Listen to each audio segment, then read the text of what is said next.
Well, tomorrow, May 25th, marks 4 years since George Floyd was killed by a police officer in Minneapolis. Video of that incident sparked international outrage and helped propel a movement for police reform.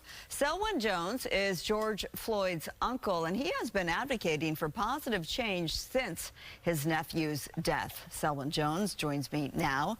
He is the co-founder of the Hope 929 charity.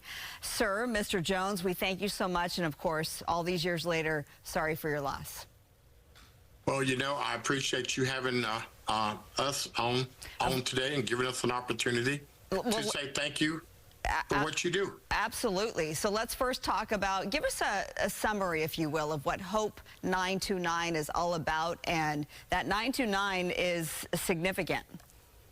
The 929 means the amount of time that my nephew had a knee on his neck. And Hope 929, we just want to make a better world. We have community housing that we've developed. We're developing reentry programs for the reservations here in South Dakota. We just want to make a better group of people. We want all lives matter. Black lives matter. All lives matter. We're just here to make a difference. Well, you know, that's an important point, that Hope 929 in your mission, this isn't about black versus white. It's not at all about painting all law enforcement with a broad brush saying they're all bad. This is actually about making sure officers, one of your missions anyway, that officers are properly trained. You go to colleges and you speak to young men and women who are studying criminal justice, for instance. Hey, you know, somebody's got to do it. And if you're going to do anything in life, why not do it the best you can? And I'm just a fan of mental education, mental training, because a lot of police officers need that mental evaluation, especially after you've come into a combative situation with anybody. You know, I'm sponsoring a bill called the Medical Civil Rights Act. And pretty much what that means is it's a buffer between police and suspects or victims.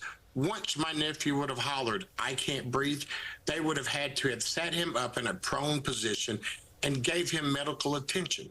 Because I've gone to too many funerals, and I've gone to funerals because of the same misjustices. That's police brutality or uneducated police procedures. Because all police aren't bad. There's a lot of great ones, and we need them.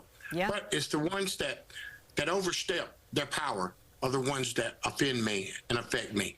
Well, you said that you sponsored the Medical Civil Rights Act. In fact, that has passed in Connecticut. In Connecticut. And we're trying to get it passed throughout the land because that would preserve life. Ahmaud Arbery, Tyrese Nichols, Eric Gardner, you know, the young man in Chicago that got shot 96 times in 41 seconds. And, of course, my nephew, George Floyd. They would all be here. Let me ask you, we have less than 30 seconds. What do you think is the biggest impact that your nephew has had posthumously in the law enforcement community? He's made people think. He's put the accountability of harming suspects, of harming people. He's brought that to life. So they have to think now before they put a knee on somebody's neck or to choke them out, you know? So it's all accountability now. Dear, we created the podcast called Setting It Straight with Selwyn so we could give people voices that didn't have a voice. Because remember, how many George Floyds have they been before my nephew? Well, sir, and let me tell the folks at home, if you want to know more about Selwyn's work, you can check out his website. It is hope929.org. Selwyn, we know that you're joining us from a very chilly South Dakota tonight, where it was a high of 43 degrees. So I'll just say have a wonderful Memorial Day weekend if you can, noting the loss of your nephew 4 years ago tomorrow. Thank you for the work that you do, and stay warm. Thank you, my dear. On my way to Charlotte, where it will be warm. Okay, God bless you, and thank you very much. All right.